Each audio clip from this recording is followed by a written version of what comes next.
Easter పండుగకు ముందు వచ్చే శుక్రవారం రోజును క్రైస్తవులు గుడ్ ఫ్రైడేగా నిర్వహించుకుంటారు.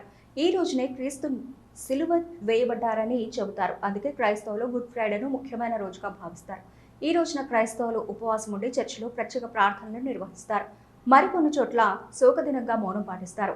అలాంటి గుడ్ ఫ్రైడేను కరీంనగర్లో ఘనంగా నిర్వహించారు. కరీంనగర్లోని వీధుల్లో సిలువతో యాత్రను నిర్వహించి యేసుక్రీస్తు సిలువ తేరును కనులకు కట్టినట్లుగా వివరించారు.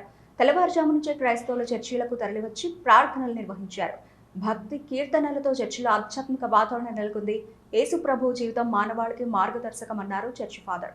ప్రేమ, కరుణ, క్షమ, సహనం, త్యాగం వంటి మహత్తర విలువలను యేసు తన జీవితం ద్వారా ప్రపంచానికి బోధించారన్నారు. శత్రువులను కూడా ప్రేమించాలి, కష్టాల్లో ఉన్న వారిని ఆదుకోవాలి అనే సందేశాన్ని ప్రతి ఒక్కరూ ఆచరించాలని పిలుపునిచ్చారు. ఈ కార్యక్రమంలో భక్తులు పెద్ద ఎత్తున పాల్గొన్నారు.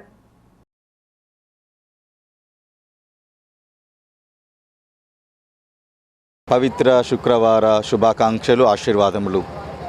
క్రైస్తవులకి పర్వదినం పవిత్ర శుక్రవారం, గుడ్ ఫ్రైడే.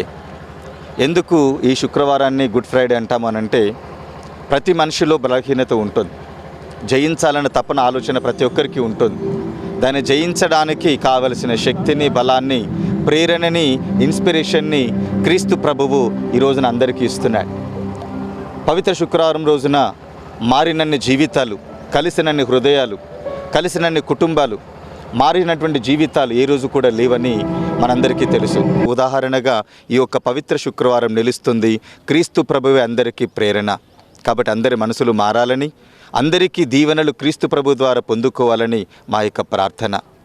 ఇప్పుడు క్రీస్తు ప్రభు సమాధి చేయబడ్డాడు. ఈ రోజున పాపమునకు మనందరం మరణిస్తున్నాం. తిరిగి ఈస్టర్ రోజున, ఆదివారం రోజున క్రీస్తు ప్రభు పునరుత్థానం అంటే మనుషులుగా మానవత్వానికి మనందరము కూడా తిరిగి లేవబోతున్నాం, మనిషిగా జీవించబోతున్నాం. కాబట్టి మేమందరము ప్రత్యేకంగా ఈ యొక్క సమాజం కొరకు, ప్రతి ఒక్కరి కొరకు ప్రార్థిస్తూ క్రీస్తు ప్రభు యొక్క దీవెనలకు, ఆశీర్వాదాలకు పాత్రలు కావాలని మా యొక్క ప్రార్థన.